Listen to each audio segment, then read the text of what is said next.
Hello student. तो finally 23 का paper over हो गया और बहुत से बच्चों का फीडबैक आ रहा है कि उनके बहुत अच्छे मार्क्स इस वक्त बन रहे हैं जैसा आंसर की से उन्होंने चेक किया। पर बहुत से ऐसे भी बच्चे हैं जिन्होंने खूब दिन रात एक करके मेहनत करी, पूरे टेस्ट दिए, पूरा का पूरा जोर लगा दिया, बट फिर भी उतना एक्सपेक्टेड स्कोर उनका नहीं बन पा रहा जितना उन्होंने सोचा था। तो ऐसे बच्चे बहुत ज्यादा डीमोटिवेटेड फील कर रहे हैं। उनके मन में आ रहा है यार मेरा जो मैंने स्कोर किया वो सेफ स्कोर है भी या नहीं है, मेरे को ड्रॉप करना। कई बच्चे तो ये भी सोच रहे हैं मेरे को ड्रॉप करना चाहिए नहीं करना चाहिए। जगह जगह अलग अलग जगह पर पूछ रहे हैं कि यार ये क्राइटेरिया है ड्रॉप करने का, ये क्राइटेरिया नहीं है। तो आज मैं इन चीजों के ऊपर ये वीडियो रखूंगा। 3 चीज आज के वीडियो में रहेगी। पहली चीज है एनालिसिस। देखो, एनालिसिस से हम पास्ट नहीं सही कर सकते, बट हां हम फ्यूचर को जरूर कर सकते हैं कि आगे आने वाली प्रिपरेशन के दौरान हमें किन चीजों का ध्यान रखना है ताकि हमसे गलती ना हो। एनालिसिस इसलिए हमेशा इंपॉर्टेंट रहती है और स्पेशल एनालिसिस है जिससे आप ये चेक कर सकते हो कि नेक्स्ट ईयर के लिए आपको कैसे तैयार रखना है। नेक्स्ट चीज रहेगी जिन बच्चों का स्कोर कम आ रहा है, ठीक है ना, तो क्या वो एक्चुअली में सेफ स्कोर है या नहीं है, उनको वेट करना चाहिए नहीं करना चाहिए, क्या क्राइटेरिया रहना चाहिए, ठीक है ना। तो सेफ स्कोर के बारे में बताऊंगा। तीसरी चीज, सबसे इंपॉर्टेंट चीज रहेगी, जिन बच्चों के मन में डाउट आ रहा है हमें ड्रॉप करना चाहिए नहीं करना चाहिए, अलग अलग जगह वो सोच रहे हैं पूछ रहे हैं, तो एक लॉजिकल अप्रोच दे दूंगा जिससे आपको कहीं पूछने की जरूरत नहीं पड़ेगी कि आपको ड्रॉप करना चाहिए या आपको कॉलेज लेना चाहिए या क्या आपका फ्यूचर प्लान रहना चाहिए। तो इस पे आज का वीडियो रहेगा। तो पहले स्टार्ट करते हैं एनालिसिस से। तो देखो, एनालिसिस के अंदर हम लोग 3 चीज की बात करेंगे, 21 के पेपर की, 22 के पेपर की, 23 के पेपर की, और हम प्रेडिक्ट करेंगे नेक्स्ट ईयर के लिए हमें कैसे तैयार रहना चाहिए। क्या नीट का पेपर सिंगल सब्जेक्ट के ऊपर डिपेंडेंट रहना चाहिए या तीनों सब्जेक्ट को एक साथ मास्टर करना चाहिए। तो देखो, 21 के पैटर्न, 22 के पैटर्न और 23 के पैटर्न। सबसे पहले 21 में पैटर्न चेंज हो गया था, 45 से 50 क्वेश्चन हो गए थे और इस साल आपका फिजिक्स मुश्किल था। तो 21 में जिन बच्चों ने ड्रॉप लिया था वो इस वजह से लिया था कि उनका फिजिक्स मुश्किल था, वो उतना स्कोर नहीं कर पाए थे, नेगेटिव मार्क्स हो गए थे। नेक्स्ट ईयर उन्होंने क्या किया, फिजिक्स को इंप्रूव किया, चीजों को अच्छी तरह तैयार किया और आपने देखा भी 22 के अंदर बहुत अच्छा रिजल्ट हमने नीट फिजिक्स कोटा से लाया था। अब 22 के अंदर क्या हुआ, बायो मुश्किल आ गई। बायो जो मेडिकल स्टूडेंट का सबसे मतलब स्ट्रॉन्ग सब्जेक्ट होता है वो मुश्किल आ गई, ऐसी आ गई जो एनसीईआरटी से बाहर थी। स्टूडेंट जो हो गए वहां पर चक्कर में पड़ गए, यार ये तो हम इतना पढ़ के गए फिर भी हम बायो नहीं कर पा रहे, तो बायो की वजह से उनको ड्रॉप लेना पड़ा। अब इस साल क्या हुआ, जैसा फीडबैक मेरे को मिल रहा है कि केमिस्ट्री वाला पोर्शन जो है वो ऐसा आ गया सेक्शन ए वाला जिसमें स्टूडेंट जो एक्सपेक्ट करके गए थे डायरेक्ट क्वेश्चंस वो आए नहीं, मुश्किल आ गई। साथ साथ में बायो भी थोड़ी सी लेंदी आ गई, उसके अंदर जो अपने मैच द कॉलम वाले थे वो 1 से ज्यादा वाली मैपिंग के आ गए।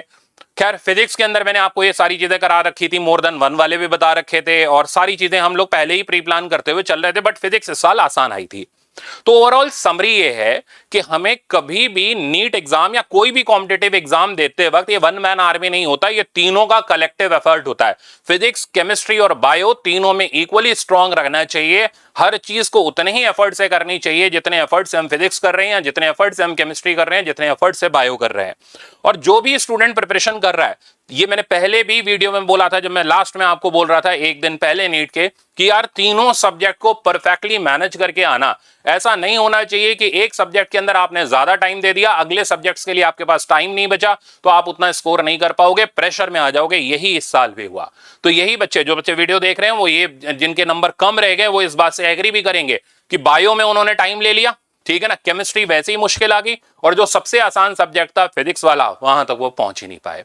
पहुंचे भी तो प्रेशर में आ गए, प्रेशर में आकर के जो आने वाले क्वेश्चन होते हैं, जो करने वाले क्वेश्चन होते हैं, उनको भी गलत करके चले आए। तो ये डीमेरिट रह गया। फिर बाद में अफसोस हो गया, यार मैंने फिजिक्स तो इतनी अच्छी पढ़ी थी बट मेरा पूरा स्कोर नहीं हो पाया। तो ये गलती आपकी नहीं, गलती टाइम मैनेजमेंट की है। तो समरी ये रही कि जब भी हम तैयारी कर रहे हैं, जो बच्चे नीट 24 के लिए तैयारी कर रहे हैं, उनको शुरू से लेकर के आखिरी तक टाइम मैनेजमेंट परफेक्ट रखना है। बायो में, फिजिक्स में, केमिस्ट्री में, तीनों में इक्वल टाइम लेते हुए चलना है। अगर कोई चीज नहीं आ रही उसको छोड़ दो यार, लास्ट के लिए रख लो, लास्ट में जाकर के आप उस चीज को सॉल्व कर लेना। हो सकता है एक सब्जेक्ट ऐसा हो जो बहुत आसान हो, जो 30 से 40 मिनट के अंदर आपका पूरा का पूरा पेपर सॉल्व करा दे, वहां आप टाइम सेव कर लो। तो यही इस चीज का समरी था, एनालिसिस का पार्ट था कि हमें तीनों सब्जेक्ट को स्ट्रांग रखते हुए चलना है और परफेक्ट टाइम मैनेजमेंट करना है। अब कितना स्कोर सेफ स्कोर है। तो देखो लास्ट ईयर से सीख ये मिलती है कि एनटीए जो है वो बोनस में बिलीव नहीं करता। हम लोग जो सोचते हैं कि यार इसमें गलती क्वेश्चन को वो क्या कर देता है, बोनस ही नहीं देता, ठीक है ना। तो इस साल भी ऐसा ही है। तो हम लोग ये मानते हुए चल रहे हैं कि जो भी आंसर की से आप आंसर मिला करके बैठे हो वो फाइनल आंसर नहीं है। एनटीए के हिसाब से हम देखेंगे कि फाइनल आंसर क्या होंगे। कई लास्ट ईयर क्या हुआ था, कई बच्चों के 580 तक नंबर थे, बट एनटीए के आंसर की के बाद उनके जो नंबर हो गए वो थोड़े से जंप कर गए थे, कई बच्चों के कम भी हो गए थे। तो फाइनली एनटीए की आंसर की ही डिसाइडिंग फैक्टर होगी कि कितने नंबर आपके आ रहे हैं। तो अगर आपके 580 590 नंबर हैं, डिमोरलाइज मत हो सकता है एनटीए के आंसर की के बाद आपके नंबर जंप कर जाएं और आप जो सोच रहे हो आपको जो कॉलेज मिलना चाहिए आपको वो कॉलेज मिल जाए, या एटलीस्ट गवर्नमेंट में कॉलेज में एमबीबीएस की सीट आपको मिल जाए। तो इसलिए अभी डिसाइड मत करो 580 590 वाले, अभी ये सोचो मत कि आपने इतनी मेहनत करी और आपका पेपर खराब हो गया। फाइनल आंसर की आने दो, उसके बाद आप डिसीजन ले सकते हो, ठीक है ना। अब हम आते हैं इस चीज पर, जिन बच्चों के नंबर आंसर की जोड़ने के बाद भी 400 450 500 के आसपास या 550 नंबर बन रहे हैं, क्या करना चाहिए, ठीक है ना। क्या क्राइटेरिया क्या होना चाहिए। कई बच्चों के 580 भी बन रहे हैं तो वो ये सोच रहे हैं नहीं यार मेरे को तो क्या करना है, अच्छी रैंक लानी, क्योंकि एम तो सबका एक ही है कि हमें एम्स दिल्ली का कॉलेज मिलना चाहिए या हमें ऐसा एमबीबीएस कॉलेज मिलना चाहिए जिसके बारे में हम तैयारी कर रहे हैं, जिसके बारे में हम सोच रहे हैं। हम किसी आम कॉलेज से संतोष नहीं करेंगे।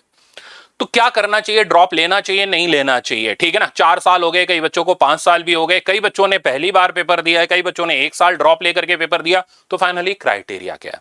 तो देखो बहुत सिंपल क्राइटेरिया, जिन बच्चों ने पहली बार पेपर दिया, ठीक है ना, उनके उतने मार्क्स नहीं है, 400 के आसपास है, 450 है, इस रेंज में आपको जरूर ड्रॉप लेना चाहिए, क्योंकि आपने अभी उतने एफर्ट से तैयारी नहीं करी जितने एफर्ट से बाकी लोग कर रहे थे, या अभी वो चीजें आप नहीं सीख पाए जितनी चीजें आपने सीखनी थी, ठीक है ना, या पेपर मैनेजमेंट नहीं हो पाया। तो उनको तो फॉर श्योर ड्रॉप लेना ही चाहिए। मेन बात आती है उन बच्चों की जिनके जो मार्क्स आ रहे हैं, ठीक है ना, वो आ रहे हैं 580 550 500, ठीक है ना, और वो कई बार ड्रॉप कर चुके हैं। अब इस साल उनके ड्रॉप लेने की हिम्मत नहीं है, डिसाइड नहीं कर पा रहे कि करें ड्रॉप या नहीं करें। तो बहुत सिंपल लॉजिकल सॉल्यूशन दे रहा हूं, ठीक है ना। देखो ड्रॉप करने का क्राइटेरिया इस बात पे डिपेंड करता है, मान लो आप 2 साल या 3 साल ड्रॉप ले चुके हो, उन्हीं के सामने सबसे बड़ी मुश्किल है। तो ड्रॉप लेने पर आपका स्कोर इंप्रूव कर रहा है या नहीं कर रहा है, ठीक है ना, ये आपको चेक करना चाहिए। जैसे लास्ट टू लास्ट ईयर आपने ड्रॉप लिया था, ठीक है ना, मान लो आपका स्कोर था 400, बट लास्ट ईयर किसी सर्कमस्टांसेस की वजह से आप उतने मार्क्स नहीं ला पाए, आपने सोचे तो 650 थे पर आपके आए तकरीबन 500 मार्क्स, ठीक है ना। इस साल आपके आ रहे हैं 550 से 650 के बीच में, इतने मार्क्स पर आप अटक रहे हो। तो अल्टीमेटली स्कोर्स का इंप्रूवमेंट हो रहा है, ठीक है ना, बट वो किसी ना किसी वजह से आपका सिलेक्शन रह जा रहा है, पेपर मैनेजमेंट की वजह से, कोई सब्जेक्ट कठिन आने की वजह से, आउट ऑफ सिलेबस आने की वजह से, कई सारी चीजें। तो क्या करना चाहिए, क्राइटेरिया बहुत सिंपल है, ये देखो कि आपके प्रीवियस मार्क्स में इंक्रीमेंट हुआ है या नहीं हुआ है। अगर आपके मार्क्स में इंक्रीमेंट हुआ है तो 100% आपको ड्रॉप लेना चाहिए, ठीक है ना। आपको ड्रॉप लेने के लिए किसी से पूछने की जरूरत नहीं होनी चाहिए कि हम ड्रॉप लें या नहीं लें। तो अगर आपके स्कोर में इंप्रूवमेंट है तो 100% ड्रॉप लो, ठीक है ना।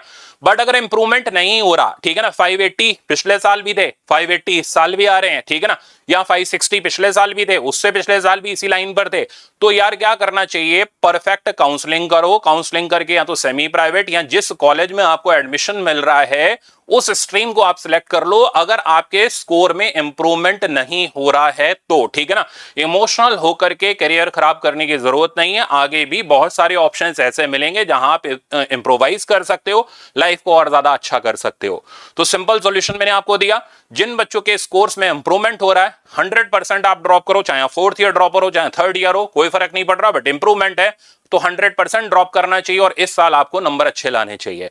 बट जो अगर स्कोर में इंप्रूवमेंट नहीं है तो आप क्या कर सकते हो, काउंसलिंग को परफेक्टली करके, काउंसलिंग को स्मार्टली हैंडल करके, बहुत सारी सीटें क्या होती है खाली भी रह जाती है मेडिकल के अंदर क्योंकि लोग सही से काउंसलिंग नहीं कर पाते, तो काउंसलिंग को परफेक्टली करके आप अपनी सीट वहां पर ले लो, ठीक है ना, आप वहां पर एडमिशन ले लो, आप वहां पर पढ़ना स्टार्ट करो रादर देन आप ड्रॉप करो। तो ये था एक ऑनेस्ट रिव्यू कि बच्चों को ड्रॉप करना, इसमें कोई ये नहीं था कि मैंने जबरदस्ती पढ़ाने के लिए आपको ये बोल नहीं यार ड्रॉप करो ही करो, ठीक है ना, मैंने एक लॉजिकल तरीका दिया, इससे आप डिसाइड कर सकते हो, इससे आप बिना प्रेशर में रह करके ये जज कर सकते हो कि आपको पढ़ना है या आपको कॉलेज के अंदर जाना है, ठीक है ना। तो ये पूरा का पूरा सिस्टमैटिक मैंने आपको अप्रोच दिया। अब इस अप्रोच के हिसाब से आप आप आगे का करियर डिसाइड कर सकते हो। किसी भी बच्चे को डिमोटिवेट होने की जरूरत नहीं है, क्योंकि अल्टीमेटली हम कुछ सीख करके ही निकले हैं इस पेपर से, ठीक है ना। जिनके नंबर अगर कम रह गए तो यार एक चांस है, अभी नेक्स्ट ईयर आप कर लो, ठीक है ना, इंप्रूव कर लो, बट गलती पहचानो, उस गलती को रिपीट मत करो, तब तैयारी करो। ये नहीं कि आंख बंद करके किसी के कहने पर आपने तैयारी कर ली। तो पहले एक ब्रेक लो थोड़े दिन का, अपनी गलती रियलाइज करो, ठीक है ना, और फिर उसके बाद पूरी एनर्जी, पूरे डेडिकेशन और वो गलती नहीं करने की कसम खा करके आप तैयारी स्टार्ट करो। तो ये था मेरा आपके लिए पूरा का पूरा एनालिसिस वीडियो। आई होप आपको समझ आ गया होगा। Thank you so much.